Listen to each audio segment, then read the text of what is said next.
We can now speak to the lawyer who is representing the players, Jeffrey Kessler, who joins us on the line now. A very good evening to you, Jeffrey. You've called this the strongest case of discrimination against women athletes in violation of the law that you have ever seen. Just to outline the case in your eyes then.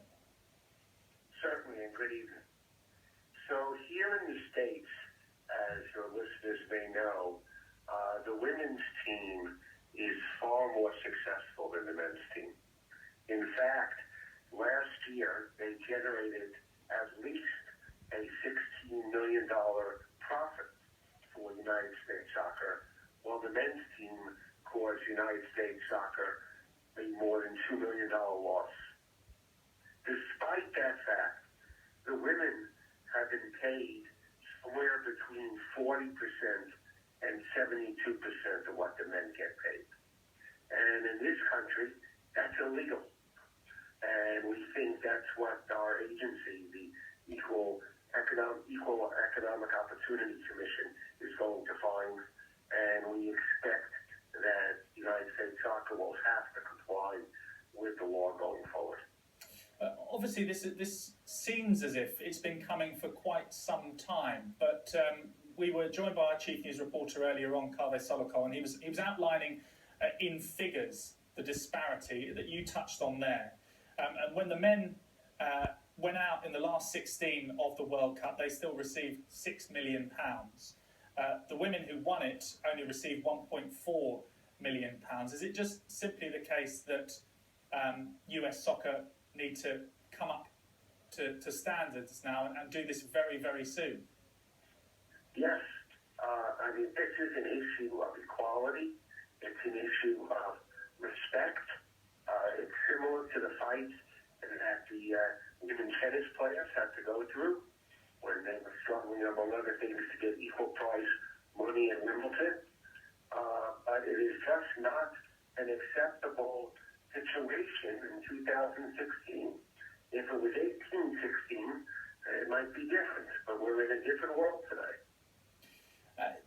What relevance does the fact that the men's game and the men's World Cup will be generating far more revenue simply of the size of the tournament in comparison with the women's tournament, or is that not relevant at all? Well, it's not relevant because we're looking at the United States. The United States Soccer Federation is not FIFA. So their revenues are derived from the men's team and the women's team here. And in this country, there's no contest. The women's generate far more revenue than the men's team does for United States Soccer. And that is their common employer. And so what we need is to have a situation of at least equity. In fact, the women have a valid claim to get paid more than the men. But at this point, all they're looking for is some fair treatment, to be treated equally. How difficult a situation is this for your clients to lodge this against their own governing body? Are they going to be fearing about their selections for the national side? Well, it's a very difficult thing for them to file any type of action. They are loyal to each other and loyal to their team, but they're not worried about their place. They are representing the entire team. They are the world champions, and the 5 team leaders filed this on behalf of the team. And I don't think that the United States Soccer Federation is going to find any other athletes to take their place unless they would like to concede the #1 spot in the world.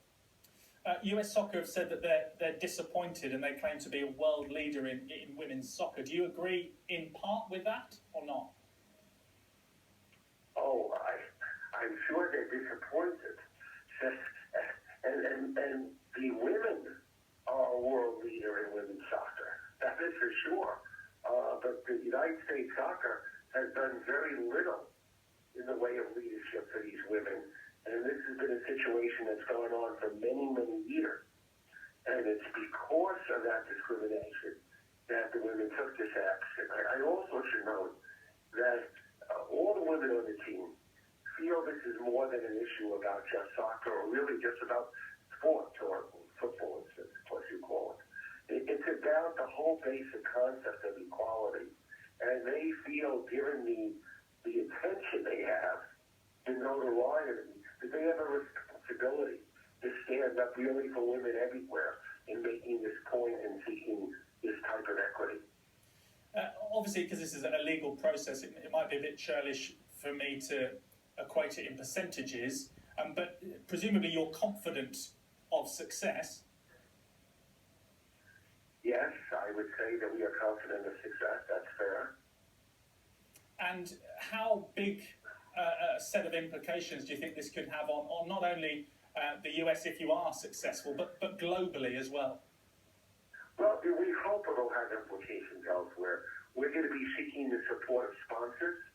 We're going to be seeking the support of other organizations, and we hope that this would have an impact generally for the equality of women in sports when they are truly equal. And certainly in the United States in football, they are more than equal.